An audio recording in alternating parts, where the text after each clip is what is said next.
This video demonstrates how to configure egress load balancing and view the configuration result on the device in a multi-line scenario.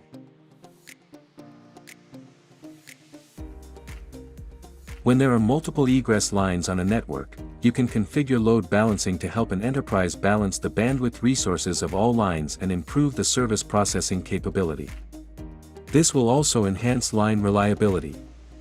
If the bandwidth resource is exhausted or a fault occurs on a line, traffic can be processed on other lines, ensuring service continuity and network quality.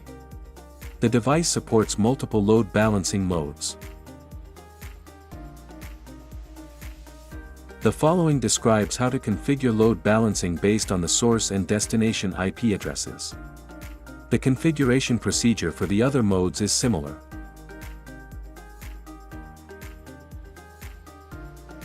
The following networking requirement needs to be met. The enterprise internet is connected to the internet through a device, and 2 internet access lines are purchased from ISPs. The network administrator expects to configure load balancing based on the source and destination IP addresses, in order to ensure stable running of online banking and other services while maximizing bandwidth utilization.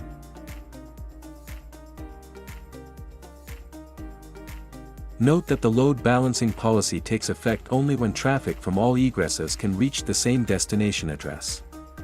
Therefore, before configuring load balancing, ensure that you have completed basic internet access configurations, including the interface IP addresses, routing policies, and security policies. This video does not delve into the specifics of these configurations. SSL VPN traffic and IPsec VPN traffic are forwarded through specific tunnel interfaces and are not involved in load balancing.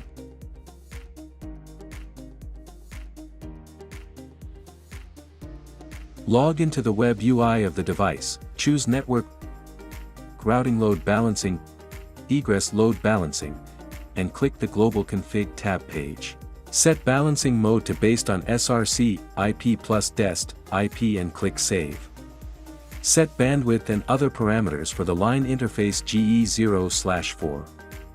Set the uplink and downlink bandwidths based on the actual bandwidths provided by the ISP. In this example, set both bandwidths to 1000 megabits per second. Set both the uplink and downlink load thresholds to 80%.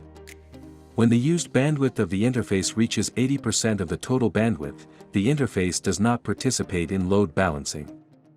Max session number parameter is used to calculate the session usage, which is not involved in this example. Set suppression threshold and restoration threshold to 90% and 80%, respectively.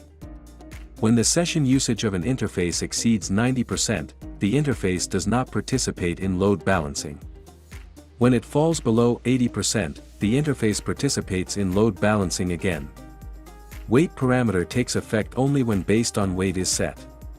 Priority parameter takes effect only when based on priority is set. Click Save. Similarly, set the bandwidth parameters for the line interface GE0/7. Set both the uplink and downlink bandwidths to 1000 megabits per second. Retain the default values for other parameters. The following figure shows the configured WAN interfaces.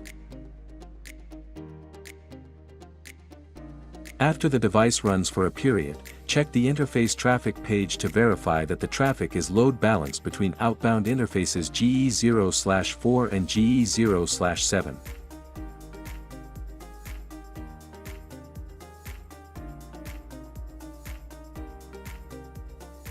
On the session info page, check the session hit information on each interface. On the session details page, check the session information. Verify that traffic with the same source and destination IP addresses is forwarded through the same interface. Thank you for watching.